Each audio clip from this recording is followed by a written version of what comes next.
Welcome to this video students. In this video we are going to solve exercise number 1.2। तो सबसे पहले यहाँ पे हम फर्स्ट क्वेश्चन देखते हैं। आपको दिया है state whether the following statement are true और फॉल्स। ठीक है, यहाँ पे आपको ट्रू फॉल्स का क्वेश्चन दिया है और लास्ट में आपको दिया है जस्टिफाई योर आंसर। मतलब आप यहाँ पे जो भी आंसर लिखते हो ट्रू या फॉल्स का, तो वहाँ पे आपको रीज़न ऐड करना है कि यहाँ पे ट्रू आंसर है तो वो क्यों ट्रू होगा और अगर फॉल्स है तो वो क्यों फॉल्स होगा। ठीक है, फर्स्ट क्वेश्चन देखते हैं। Every irrational number is a real number. ठीक है, आपको क्वेश्चन दिया है कि क्या हर एक इरेशनल नंबर रियल नंबर होता है। तो हमने यहाँ पे देखा था कि रियल नंबर किस नंबर से बना होता है, तो रियल नंबर के अंदर रेशनल नंबर्स होते हैं और उसके अंदर प्लस क्या होता है, इरेशनल नंबर। ठीक है, दोनों टाइप के नंबर्स अगर हम एक साथ में कर देते हैं, ठीक है, रेशनल नंबर और इरेशनल नंबर दोनों को अगर मिक्स कर देते हैं तो जो सेट बनता है उसको हम क्या बोलते हैं, रियल नंबर। तो रियल नंबर के अंदर सारे रेशनल नंबर भी आ जाते हैं और सारे इरेशनल नंबर भी आ जाते हैं। ठीक है, तो यहाँ पे पूछा है कि सारे इरेशनल नंबर है और रियल नंबर होंगे। ठीक है, तो यहाँ से हमें पता चलता है कि सारे जो रेशनल नंबर है वो रियल नंबर के अंदर आ जाते हैं। तो यहाँ पे ये आंसर क्या हो जाएगा, ट्रू हो जाएगा। तो यहाँ पे फर्स्ट का आंसर लिख देंगे ट्रू। ठीक है, और एक्सरसाइज 1.1 के अंदर भी हमने डिस्कस किया था कि जब भी इस टाइप के क्वेश्चन आते हैं तब अगर ट्रू आंसर होता है तो वहां पे हम इस तरीके से आंसर लिख देंगे कि the collection of real number includes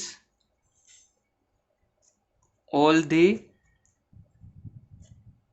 irrational number। ठीक है, इस तरीके से आंसर हम लिख देंगे कि ठीक है कि कलेक्शन ऑफ रियल नंबर की रियल नंबर का जो भी कलेक्शन है उसके अंदर सारे इरेशनल नंबर आ जाते हैं और अगर रियल नंबर के अंदर सारे इरेशनल नंबर आ जाते हैं तो हर एक इरेशनल नंबर कैसा होना चाहिए, रियल नंबर होना चाहिए। ठीक है, इस टाइप के क्वेश्चन हमने एक्सरसाइज 1.1 के अंदर भी सोल्व किए हैं। तो एक बार क्वेश्चन ठीक से अच्छी तरीके से देख लेना कि ठीक है, अभी ये क्वेश्चन आपको बहुत इजी लग रहा होगा लेकिन जब क्वेश्चन आपके सामने आएगा एग्जाम में तब थोड़ा आपको कंफ्यूजन होगा। तो एक बार क्वेश्चन जो भी 3-4 क्वेश्चन है उसको अच्छे से एक बार देख के आप समझ लोगे तो आपको आइडिया लग जाएगा कि किस तरीके से आपको आंसर लिखना है। ठीक है, यहाँ पे आप इस तरीके से भी याद रख सकते हो कि अगर आपको आगे जो सेट दिया है अगर वो छोटा सेट दिया है, ठीक है, जैसे यहाँ पे आपको दो सेट दिया है, एक तो इरेशनल नंबर दिया है और पीछे आपको दिया है रियल नंबर।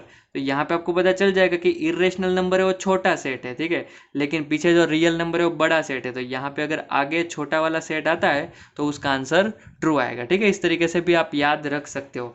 नेक्स्ट देखते हैं क्वेश्चन नंबर 2। यहाँ पे आपको क्वेश्चन नंबर 2 दिया है कि every point on the number line. हमने नंबर लाइन देखी है, नंबर लाइन के इस तरीके से होती है और उसके ऊपर कौन से पॉइंट होते हैं, तो इस तरीके से पॉइंट होते हैं 0, फिर 1, 2 और इस साइड सारे पॉजिटिव नंबर्स आते हैं और इस साइड सारे नेगेटिव नंबर्स आते हैं जैसे -1, -2, इस तरीके से डैश डैश डैश। ठीक है, इस तरीके से नंबर लाइन होती है। तो यहाँ पे आपको क्या क्वेश्चन दिया है कि every point on the number line is of the form of root m। मतलब कि हर एक पॉइंट यहाँ पे ये वाले जो नंबर्स है उसको हम पॉइंट बोलेंगे, जैसे 0, 1, 2, -1, -2, उसको अगर हम पॉइंट बोले तो क्या उस हर एक पॉइंट को हम रूट m के फॉर्म में लिख सकते हैं। तो यहाँ पे देखो अगर मुझे 1 को लिखना हो तो 1 को मैं इस तरीके से लिख सकता हूँ कि √1, क्योंकि √1 क्या हो जाएगा, वो 1 ही हो जाएगा।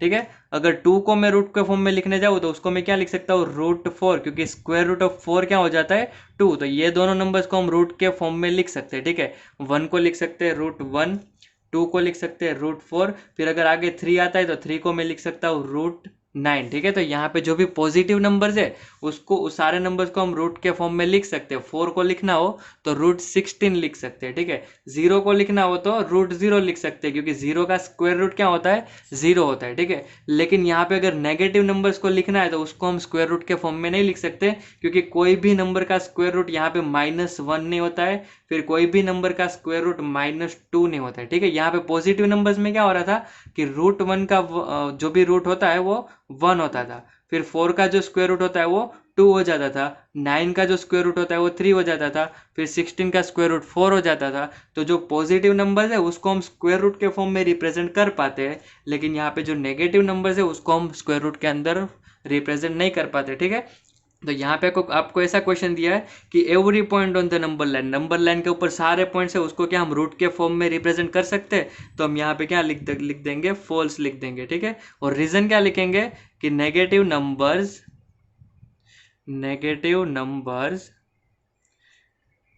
Can't be represented in √m form.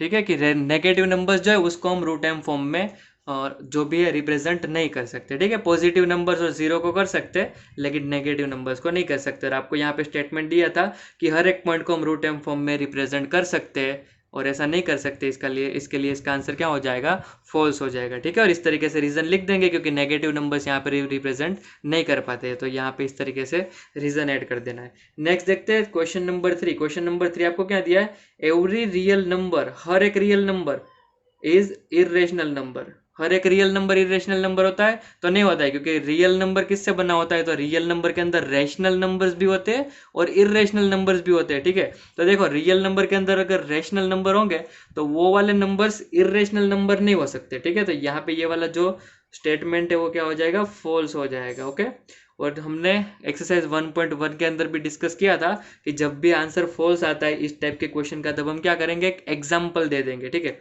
अब यहाँ पे हम क्या करेंगे, आपको ऐसा क्वेश्चन दिया कि क्या हर एक रियल नंबर इरेशनल होता है, तो हमने फॉल्स लिख दिया। अब आपको ऐसा रियल नंबर लिख देना है जो इरेशनल नहीं है, तो यहाँ पे हमें एग्जांपल दे देंगे। तो कोई एक रेशनल नंबर में ले लेता हूँ, जैसे 3/5। 3/5 कैसा नंबर है, रेशनल नंबर, तो इरेशनल नंबर नहीं बनेगा। तो यहाँ पे हम इस तरीके से एग्जाम्पल दे देंगे कि 3/5 इज अ रियल नंबर। ठीक है, 3/5 is a real number, rational number है तो वो रियल नंबर के अंदर भी आता है। तो 3/5 is a real number but not an irrational number. ठीक है, कि वो एक रियल नंबर है बल्कि इरेशनल नंबर नहीं है। और आपको क्या बोला था कि हर एक रियल नंबर इरेशनल नंबर होता है, तो यहाँ पे क्या हुआ कि 3/5 था वो रियल नंबर है लेकिन इरेशनल नंबर नहीं हुआ। तो फिर हमने यहाँ प्रूव कर दिया कि हर एक रियल नंबर इरेशनल नंबर नहीं होता। इसके लिए इसका आंसर क्या हो जाएगा, फॉल्स हो जाएगा। ठीक है, तो यहाँ पे जब भी ये चीज़ याद रखनी कि ट्रू जब भी आंसर आता है तब इस तरीके का आंसर लिख देना है, the collection of this includes all this number. और जब भी फॉल्स वाला आंसर आता है तब एक आध आपको एग्जाम्पल दे देना है। ठीक है, और यहाँ पे देखो ये चीज़ हमने यहाँ पे याद रखी थी उस तरीके से। एवरी वाला जब भी क्वेश्चन आता है तब आगे कौन सा सेट होना चाहिए, जब भी स्मॉलर सेट होता है आगे तब आंसर क्या आता है, ट्रू आता है। ठीक है, और जब भी आगे लार्जर सेट दे देते हैं तो आंसर क्या हो जाता है, फॉल्स हो जाता है। यहाँ पे इसको चेक करो तो आपको क्या दिया है कि आगे रियल नंबर दिया है और पीछे आपको इरेशनल नंबर दिया है, तो रियल नंबर बड़ा सेट होता है। ठीक है, तो यहाँ पे आगे बड़ा सेट आ गया तो इसका आंसर क्या हो जाएगा, फॉल्स हो जाएगा। तो इस तरीके से भी आप ट्रू फॉल्स के ऐसे क्वेश्चंस को याद रख सकते हो। अब नेक्स्ट हम देखते हैं क्वेश्चन नंबर 2। यहाँ पे आपको क्वेश्चन क्या दिया है, are the square root of all the positive integers are irrational. ठीक है, आपको हमने लास्ट जब इस चैप्टर का इंट्रोडक्शन पार्ट डिस्कस किया था तब हमने देखा था कि इरेशनल नंबर कौन से नंबर्स होते हैं, तो जो रूट वाले नंबर्स होते हैं, जैसे √2 √3, ऐसे रूट वाले नंबर्स कैसे होते हैं, इरेशनल नंबर। तो यहाँ पे आपको उसी के ऊपर से क्वेश्चन पूछा है कि क्या स्क्वायर रूट ऑफ हर एक नंबर का जो स्क्वायर रूट होता है वो हर एक नंबर का जो स्क्वायर रूट होता है वो क्या इरेशनल नंबर होता है, ऐसा आपको क्वेश्चन दिया है।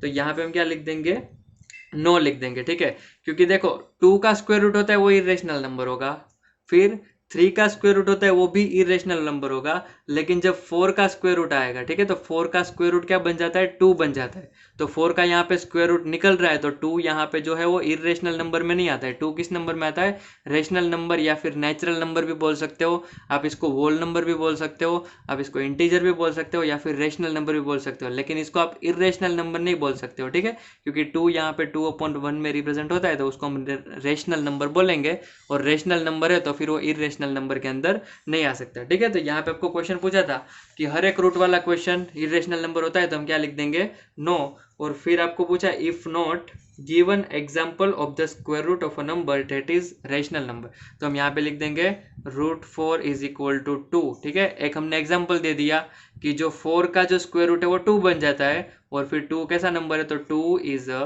Rational number. ठीक है, 2 इज अ रेशनल नंबर। और यहाँ पे अगर 2 के बारे में हम बात करें तो 2 जो नंबर है वो नेचुरल नंबर के अंदर भी आता है। ठीक है, नेचुरल नंबर के अंदर भी आ जाता है, होल नंबर के अंदर भी आ जाता है, फिर इंटीजर के अंदर भी आ जाता है, फिर रेशनल नंबर के अंदर भी आ जाता है। ठीक है, तो यहाँ पे 2 हर जगह आएगा तो उसको हम रेशनल नंबर भी लिख सकते हैं। ठीक है, तो यहाँ क्वेश्चन नंबर 2 का आंसर एकदम ईजी है, नो लिख देना है, फिर एग्जाम्पल दे देना है कि √4 इज इक्वल टू 2 होता है जहाँ पे 2 रेशनल नंबर है।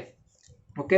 अब देखते हैं क्वेश्चन नंबर 3। लेकिन क्वेश्चन नंबर 3 देखने से पहले क्वेश्चन नंबर 4 के अंदर जो आपको एक्टिविटी दी है वो हम समझ लेते हैं। एक्टिविटी के अंदर आपको क्या दिया गया है, तो यहाँ पे लिखा है स्क्वायर रूट स्पाइरल, मतलब कि इस एक्टिविटी के अंदर आपको स्क्वायर रूट स्पाइरल बनाना सिखाएंगे। अब देखो यहाँ पे ना स्क्वायर रूट स्पाइरल का यूज क्या है वो हम समझ लेते हैं। ठीक है, अगर आपको एक स्केल दी जाए तो स्केल का यूज करके आप क्या कर सकते हो, तो 1 सेंटीमीटर की लाइन बना सकते हो। ठीक है, 2 सेंटीमीटर की लाइन बना सकते हो, 3 सेंटीमीटर की लाइन, वैसे 4 सेंटीमीटर, 5 सेंटीमीटर, तो आपकी स्केल जो होती है 15 सेंटीमीटर तक होती है। तो इस तरीके के मेजरमेंट वाली अगर लाइन आपको बनानी है तो आप स्केल का यूज करके बना सकते हो। ठीक है, लेकिन आपको ये पता है कि आप √2 सेंटीमीटर की लाइन भी स्केल का यूज करके बना सकते हो, √3 सेंटीमीटर की लाइन भी आप स्केल का यूज करके बना सकते हो। ठीक है, अभी तक आपने ऐसा मेजरमेंट वाली लाइन स्केल का यूज करके कभी भी बनाई नहीं होगी। ठीक है, लेकिन यहाँ पे इस मेथड के अंदर हम सीखेंगे कि अगर आपको √2 सेंटीमीटर की लाइन बनानी हो, या फिर √3 सेंटीमीटर की लाइन बनानी हो, या फिर √4, √5, √6 सेंटीमीटर की लाइन बनानी हो, तो किस तरीके से बना पाते हैं वो हम इस मेथड के अंदर सीखेंगे। ठीक है, तो यहाँ पे हम समझ लेते हैं आपको क्या करना है। यहाँ पे हम थोड़े से टाइम में हम यहाँ पे पूरी एक्टिविटी समझ लेंगे। ठीक है, तो यहाँ पे आपको क्या करना है, ये पूरी मेथड है और पूरा जो भी स्टेप्स है इसके अंदर वो फिक्स है, तो आपको स्टेप्स याद रखने। ठीक है, तो क्वेश्चन नंबर 4 देखोगे बुक के अंदर, तो पूरे क्वेश्चन में ही आपको सारे स्टेप दिया गया है कि ये इसके बाद इतना ड्रॉ करो, इसके बाद ये ड्रॉ करो। तो यहाँ पे मैंने पूरी एक्टिविटी लिखी नहीं है, पर यहाँ पे मैं आपको पूरा यहाँ समझा दूंगा। ठीक है, यहाँ पे क्या करना है आपको, सबसे पहले यहाँ 1 सेंटीमीटर की लाइन ड्रॉ करनी है। ठीक है, अब देखो मैं यहाँ पे बड़ी लाइन ड्रॉ कर रहा हूँ, क्योंकि 1 सेंटीमीटर की लाइन ड्रॉ करूंगा तो यहाँ पे आपको दिखेगी नहीं, बहुत ही छोटी लाइन हो जाएगी। तो यहाँ पे मैंने बड़ी लाइन ड्रॉ की है, तो अप्रोक्सीमेटली आपको ये समझ लेना है कि 1 सेंटीमीटर की लाइन है। ठीक है, तो यहाँ पे मैंने 1 सेंटीमीटर की लाइन ड्रॉ की। ठीक है, स्केल का यूज करके आप ड्रॉ कर सकते हो 1 सेंटीमीटर की लाइन। ओके, नेक्स्ट आपको क्या करना है, एक परपेंडिकुलर दूसरी 1 सेंटीमीटर की लाइन इस तरीके से ड्रॉ करनी है। ठीक है, ये लाइन भी कितना मेजरमेंट की है, 1 सेंटीमीटर की। ठीक है, परपेंडिकुलर का मतलब क्या होगा कि 90 डिग्री पे आपको ड्रॉ करनी है, स्केल पूरी सीधी इस तरीके से रखनी है और इस तरीके से एकदम सीधी लाइन ड्रॉ करनी है। तो वो लाइन कैसी होगी, परपेंडिकुलर लाइन होगी, इस लाइन को 90 डिग्री पे आएगी। ठीक है, तो इस तरीके से दूसरी 1 सेंटीमीटर की लाइन ड्रॉ करोगे आप। देखो ये दोनों लाइन जो है वो आप स्केल का यूज करके ड्रॉ करोगे। ठीक है, तो जो भी यहाँ पे हम ड्राइंग कर रहे हैं वो उसमें हमने सिर्फ स्केल ही यूज की है। ओके, अब नेक्स्ट हमें क्या करना है, ये वाला पॉइंट और ये वाला पॉइंट, दोनों पॉइंट को हमें ज्वाइन कर देना है। तो जैसे हम ज्वाइन करेंगे तो ये जो लाइन हमें मिल रही है इस लाइन का मेजरमेंट होगा √2 सेंटीमीटर। ठीक है, यहाँ पे हमें लाइन का मेजरमेंट क्या मिलेगा, √2 सेंटीमीटर। नेक्स्ट क्या करना है, यहाँ पे अभी हमें मिले √2 सेंटीमीटर, लेकिन मैंने आपको यहाँ पे क्या बोला था कि आप इस मेथड का यूज करके √2 सेंटीमीटर, फिर √3 सेंटीमीटर, फिर √4 सेंटीमीटर सारी लाइन ड्रॉ कर सकते हो। तो हम आगे आगे ड्रॉ करेंगे। √3 सबसे पहले कौन सी ड्रॉ होगी, √2 ड्रॉ होगी। नेक्स्ट क्या करेंगे, अब जो √2 वाली लाइन मिली है, ठीक है, कौन सी लाइन, √2 वाली लाइन, उसको इस पॉइंट पे इस तरीके से परपेंडिकुलर ड्रॉ करना है। ठीक है, परपेंडिकुलर मतलब क्या होता है, 90 डिग्री पे ड्रॉ करना है। ठीक है, अब यहाँ पे आप क्या करोगे, देखो पहली लाइन इस तरीके से थी तो उसका 90 डिग्री इस तरीके से आ रहा था। ठीक है, लेकिन ये दूसरी लाइन इस तरीके से है तो उसका 90 डिग्री इस तरीके से आएगा। ठीक है, तो यहाँ पे लाइन पे डिपेंड करता है कि परपेंडिकुलर किस डायरेक्शन के अंदर ड्रॉ होगा। पहली लाइन जो हमारी थी वो इस तरीके से थी तो उसका 90 डिग्री ऐसे आएगा, लेकिन दूसरी लाइन हमारी इस तरीके से थी तो उसका 90 डिग्री इस तरीके से आएगा। ठीक है, इस तरीके से प्लस की साइन बननी चाहिए, दोनों मिलके इस तरीके से प्लस जैसा बनाना चाहिए। जैसे लाइन ऐसे है तो उसका परपेंडिकुलर ऐसे आएगा, अगर कोई लाइन ऐसे है तो उसका परपेंडिकुलर ऐसे आएगा। जैसे अगर इसको आगे बढ़ाए तो प्लस साइन बन जानी चाहिए। ठीक है, इस तरीके से याद रखना है, परपेंडिकुलर लाइन ड्रॉ करनी। ओके, वापिस 1 सेंटीमीटर किया, 1 सेंटीमीटर किया, दोनों को ज्वाइन किया तो √2 की लाइन बन गई।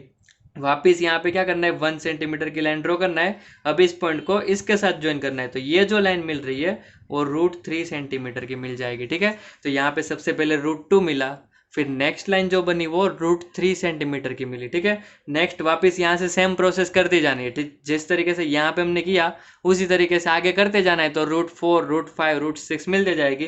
क्या करना है, तो यहाँ से वापस इस तरीके से परपेंडिकुलर लाइन बनाएंगे और वो भी 1 सेंटीमीटर। ठीक है, यहाँ पे जो भी आप परपेंडिकुलर लाइन बनाते हो वो 1 सेंटीमीटर की ही आपको ड्रॉ करनी है। फिर इसको अगर हम ज्वाइन कर देते तो ये मेजरमेंट कितना हो जाएगा, √4 हो जाएगा। ठीक है, वापस 1 सेंटीमीटर की लाइन ज्वाइन करना है तो ये मेजरमेंट हो जाएगा √5। ठीक है, यहाँ पे 1 सेंटीमीटर, 1 सेंटीमीटर, 1 सेंटीमीटर, 1 सेंटीमीटर की लाइन ड्रॉ करती जानी है आपको, और यहाँ पे √2, √3, √4, √5, √6, √7 इस तरीके से आपको लाइन मिल जाएगी। ठीक है, अगर आप इसको आगे ड्रॉ करते जाते हो ना तो क्या होगा कि ये पूरा शेप इस तरीके से जाएगा, इस तरीके से घूमता जाएगा, तो ये पूरा स्पाइरल इस तरीके का एक शेप बनेगा जिसको हम क्या बोलते हैं, स्पाइरल बोलते हैं। ठीक है, ये वाले शेप को हम स्पाइरल बोलते हैं, इसीलिए ये जो मेथड है उसको हम बोलते हैं स्क्वायर रूट स्पाइरल, क्योंकि इसका यूज क्या होता है, तो स्क्वायर रूट वाला मेजरमेंट फाइंड करने के लिए। और ये शेप कौन सा बनता है, तो स्पाइरल शेप बनता है, इसलिए इस पूरी मेथड का नाम क्या दिया है, स्क्वायर रूट स्पाइरल मेथड। ठीक है, तो यहाँ पे हमने क्या सीखा कि स्क्वायर रूट स्पाइरल का यूज करके, इस मेथड का यूज करके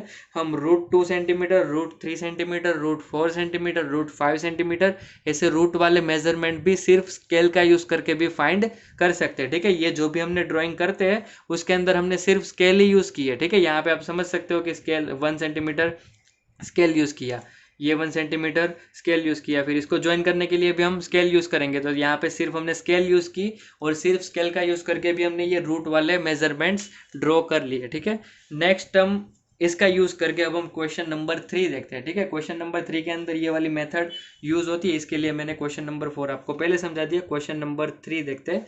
क्वेश्चन नंबर 3 में आपको क्या दिया है कि show √5 can be represented on number line, मतलब √5 को आपको नंबर लाइन के ऊपर रिप्रेजेंट करना है।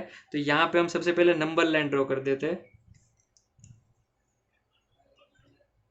ठीक है, 0, 1, 2, -1 और -2। यहाँ पे अगर आप स्केल से ड्रॉ करते हो नोटबुक के अंदर, तो ये जो मेजरमेंट है वो 1 सेंटीमीटर का रखना है। ठीक है, अगर 1 सेंटीमीटर का रखोगे तो इस तरीके से हमारा स्पाइरल बनेगा। यहाँ पे अगर मैं 1 सेंटीमीटर का रखता तो ड्राइंग बहुत छोटी हो जाती है, इसलिए मैंने अप्रोक्सीमेटली यहाँ पे इस तरीके से लिख दिया है। अगर आप ड्रॉ करते हो नोटबुक के अंदर तो यहाँ 0 से 1 वो 1 सेंटीमीटर का होना चाहिए, फिर 1 से 2 ये भी 1 सेंटीमीटर का होना चाहिए। ठीक है, स्केल यहाँ पे रख देनी है और उसके ऊपर से आपको मेजरमेंट लिख देना है। 1 सेंटीमीटर के नीचे 1 लिख देना है, 2 सेंटीमीटर के नीचे 2 लिख देना है, फिर स्केल को उल्टी कर देना है, 1 सेंटीमीटर के नीचे -1 लिख देना है, 2 सेंटीमीटर के नीचे -2 लिख देना है। ठीक है, इस तरीके से आपको पूरी नंबर लाइन बना देनी है। ठीक है, और जैसे ही आप नंबर लाइन बना देते हो उसके बाद नेक्स्ट आपको क्या करना है, अब देखो यहाँ पे आप दूसरी चीज़ की, यहाँ पे अगर आपको सेंटीमीटर यूज नहीं करना है ना, तो इस तरीके से आपकी जो स्केल होती है ना ऐसे, तो यहाँ पे आपका सेंटीमीटर का मेजरमेंट होता है और यहाँ पे आपका इंच का मेजरमेंट होता है। तो यहाँ पे आप इंच भी यूज कर सकते हो। ठीक है, कोई भी एक चीज यूज कर सकते हो। अगर आप सेंटीमीटर यूज करते हो तो आपकी जो लाइन बनेगी वो √5 सेंटीमीटर की बनेगी। ठीक है, लेकिन आप यहाँ पे इंच यूज करते हो तो जो आपकी लाइन बनेगी वो √5 इंच की बनेगी। ओके, डिफरेंस क्या होगा कि जब भी आप इंच वाला यूज़ करोगे ना तब थोड़ी आपकी ड्राइंग बड़ी होगी, और ड्राइंग अगर बड़ी होगी तो आप उसको नीट और क्लियरली ड्रॉ कर सकते हो। ठीक है, और आपकी ड्राइंग थोड़ी क्लियर लगेगी और अच्छी लगेगी। तो दोनों में से कोई भी आप यूज़ कर सकते हो, तो जो भी आपको अच्छा लगता है आप यूज़ कर सकते हो। ओके, नेक्स्ट क्या करना है, यहाँ पे हम स्टेप देखते हैं। सबसे पहले हम नंबर लाइन ड्रॉ कर देंगे। ठीक है, अब नंबर लाइन पे आपको क्या करना है कि √5 को इसके ऊपर रिप्रेजेंट करना है। अगर 1, 2 को रिप्रेजेंट करना होता तो हम यहाँ पता है कि 1 यहाँ पे, 2 यहाँ पे, -1 यहाँ पे, लेकिन रूट वाले नंबर्स तो हमें पता नहीं कि यहाँ कहाँ पे आता होगा, रूट वाला नंबर बीच में होगा कि कहाँ पे होगा। तो हम क्या करेंगे, इस मेथड का यूज़ करके सबसे पहले √5 वाली लाइन फाइंड कर लेंगे। तो सबसे पहले हम क्या करेंगे, इसको नाम दे देंगे O और इसको नाम दे देंगे O। यार यहाँ पे फर्स्ट स्टेप हम लिख देंगे टेक OA = 1 सेंटीमीटर। ठीक है, O हमने 0 पे लिया है और A को हमने 1 पे लिया है, तो ये कितना हो जाएगा, 1 सेंटीमीटर का हो जाएगा। ठीक है, इसके जैसा ही करना है, जैसे यहाँ पे 1 सेंटीमीटर की लाइन ड्रॉ की थी वैसे यहाँ पे पहले 1 सेंटीमीटर की लाइन ड्रॉ कर देते हैं। नेक्स्ट क्या करेंगे, स्टेप 2 यहाँ पे लिख देंगे draw AB = 1 centimetre perpendicular to OA। Next क्या करना है, इस लाइन को परपेंडिकुलर 1 सेंटीमीटर की लाइन ड्रॉ करते थे।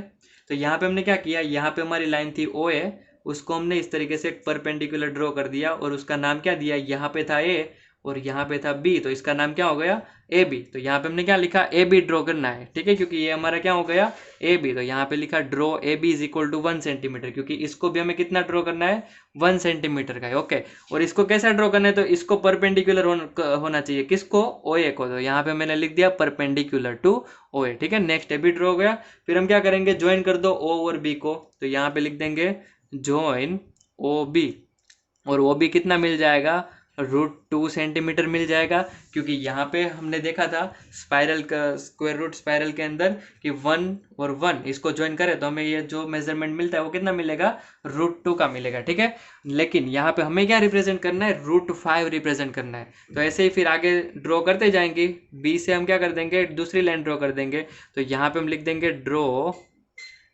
BC is equal to 1 centimetre. इस लाइन को अब नाम देंगे BC। ठीक है, नाम देते जाना है, अपने अकॉर्डिंग कुछ भी दे सकते हो, लेकिन यहाँ पे अगर इस तरीके से अगर आप नाम याद रखते हो तो इजी रहेगा। सबसे पहले यहाँ जो स्टार्टिंग पॉइंट है उसको A दे दो, और यहाँ पे जो स्पाइरल के ऊपर जो पॉइंट आते हैं उसको ABCD उस तरीके से देते जाना है। ठीक है, तो इसको BC दे दिया, और नेक्स्ट क्या करेंगे, BC 1 सेंटीमीटर, और BC कैसा होना चाहिए, तो इस OB को परपेंडिकुलर होना चाहिए। तो यहाँ पे हम लिख देंगे परपेंडिकुलर टू OB। ठीक है, परपेंडिकुलर टू OB। तो ड्रॉ कर दिया 1 सेंटीमीटर का हमने BC ड्रॉ किया जो OB को परपेंडिकुलर है। ठीक है, जैसे यहाँ पे हम करते जाते हैं वैसे यहाँ पे स्टेप अपने आप भी आप बना सकते हो। ठीक है, ये ड्रॉ करना बहुत ही ईजी है, इतना भी डिफिकल्ट नहीं है। तो वहाँ यहाँ पे भी वही चीज़ करनी है, और यहाँ पे जो चीज़ें हम करते जाते हैं वो यहाँ पे स्टेप में लिखते जाना है। फिर क्या करना है, इसको ज्वाइन कर देना है, तो ये बन जाएगा √3 मेजरमेंट का बन जाएगा। ठीक है, नेक्स्ट क्या करेंगे, अभी यहाँ पे √3 तक पहुंचे हम, हमें बनाना है √5 का।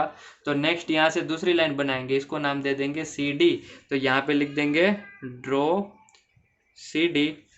ओके, एक स्टेप यहाँ पे रह गया, इस OC को ज्वाइन किया, तो यहाँ पे एक स्टेप लिखना है ज्वाइन OC, और OC इज इक्वल टू कितना हो जाएगा, √3 हो जाएगा। ठीक है, नेक्स्ट हमारा आएगा CD ड्रॉ करो। CD इज इक्वल टू कितना होना चाहिए, 1 सेंटीमीटर। कैसा होना चाहिए, परपेंडिकुलर टू OC। ठीक है, वो OC को परपेंडिकुलर होना चाहिए। सबसे पहले हमने AB ड्रॉ किया जो OA को परपेंडिकुलर था, उसके बाद हमने BC ड्रॉ किया जो OB को परपेंडिकुलर था, उसके बाद हमने CD ड्रॉ किया जो OC को परपेंडिकुलर था। ठीक है, यहाँ पे एक बार ठीक से देखोगे तो समझ में आ जाएगा कि कौन सी लाइन ड्रॉ करनी है और किसको परपेंडिकुलर करना है। नेक्स्ट OC परपेंडिकुलर हमने ड्रॉ कर दिया, नेक्स्ट क्या करना है, OD को ज्वाइन कर देना है OD को। तो ये मेजरमेंट कितना हो जाएगा, √4 का हो जाएगा। तो यहाँ पे हम लिख देंगे ज्वाइन OD, और OD यहाँ पे कितना मिल जाएगा, √4।